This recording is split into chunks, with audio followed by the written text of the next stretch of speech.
justice, temperance, wisdom, courage.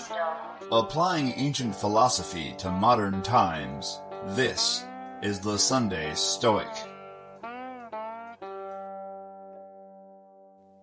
Thanks for listening to the Sunday Stoic. In this week's episode, we will look at the Stoic discipline of Assent. Like the show? Help support the Sunday Stoic by rating us on iTunes.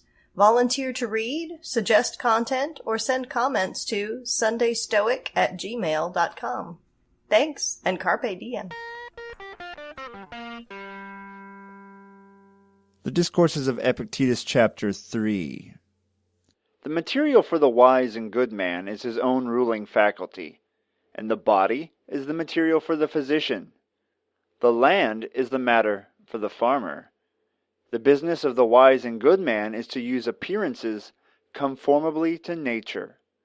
And, as it is the nature of every soul to assent to truth, to dissent from the false, and to remain in suspense as to that which is uncertain.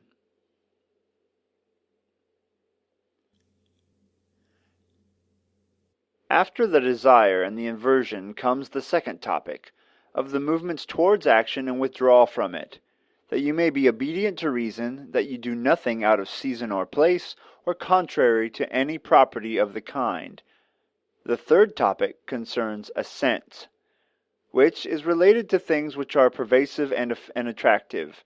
For as Socrates said, quote, "We ought not to live a life without examination," unquote, so we ought not to accept an appearance without examination.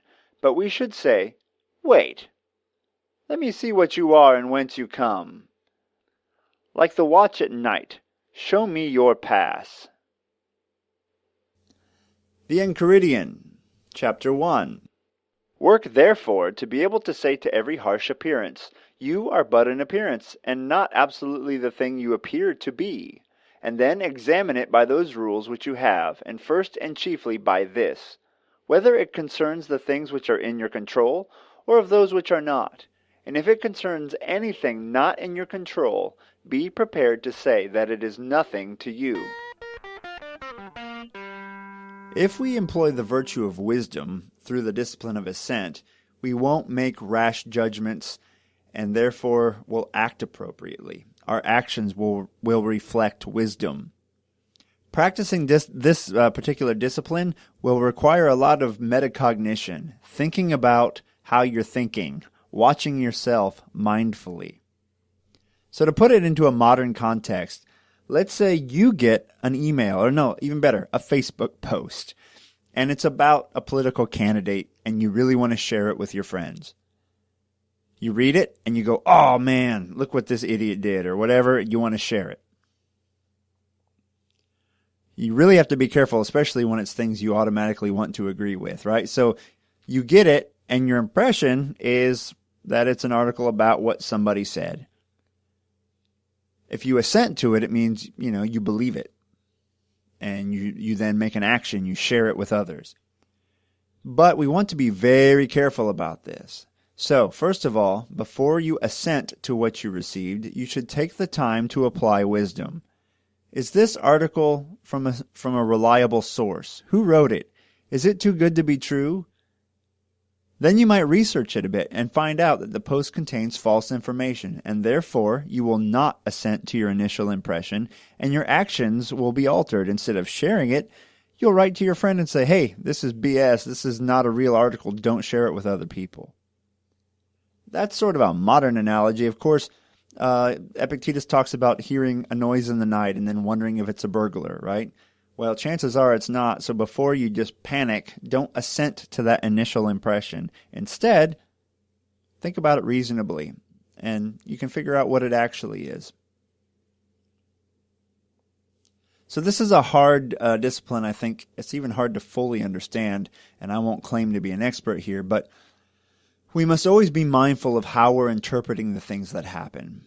And one way to start this is to start by having a running commentary on what you're doing. So to get in the habit of thinking about your thinking about your actions, thinking about how you're interpreting the world. So first start off by just saying in your head, oh, I'm making breakfast. I'm working on a podcast. I'm speaking with my wife. Then you can advance it to the next level where you focus on how you're feeling about those things, how you're interpreting those things. You might think, oh, I am getting angry. I can feel it starting because of something my wife is saying to me. Then, you can actually start applying this virtue. You can realize what your spouse is saying to you is not in your power. She's probably right anyway. And what she's saying isn't upsetting you, but your opinion is what's upsetting you. So you can start to actually think about things more stoically and prevent yourself from getting angry or upset about things that are not in your power when you realize this is just my opinion of things that are upsetting me. I'm not going to assent to that. Now, evolution has programmed us to make mountains out of molehills because it's always safer to assume that shadow is a saber-toothed tiger and it's going to eat you. Because the one time you mess up, you're food. So that bump in the night might be an intruder. The boss wants to meet with me? Oh, I'm probably going to get fired. This is how our brains often work because we always assume the worst. It's the fight or flight reflex that gets fired up and brings us anxiety. This is how evolution has programmed us to be ready to flee rather than always assume everything's just fine. Stoicism, kind of like Buddhism, is a way to short-circuit this. It's a way to short-circuit this anxiety-causing behavior by putting some reason between what you experience and how you interpret and respond to it. So your boss wants to speak with you? Well, okay.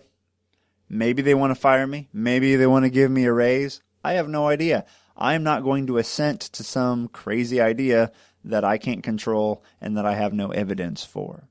So giving something your assent is basically putting your stamp of approval on it. You're going to get impressions, right? That first initial pang of, oh, I might be in trouble, or, ooh, what was that noise? That could be scary. But assent is what you do with that information. And then you can then act on it or choose not to act on it. As far as I understand, that's what this discipline is, and that's as far as I can really explain it at this time. But for now, I am going to really try hard to live that deeply examined life that Socrates recommends. I have many assumptions that I apply in my daily life that may not be wise. I need to challenge my own deeply held beliefs. I should not give my assent to mere impressions without analyzing them first.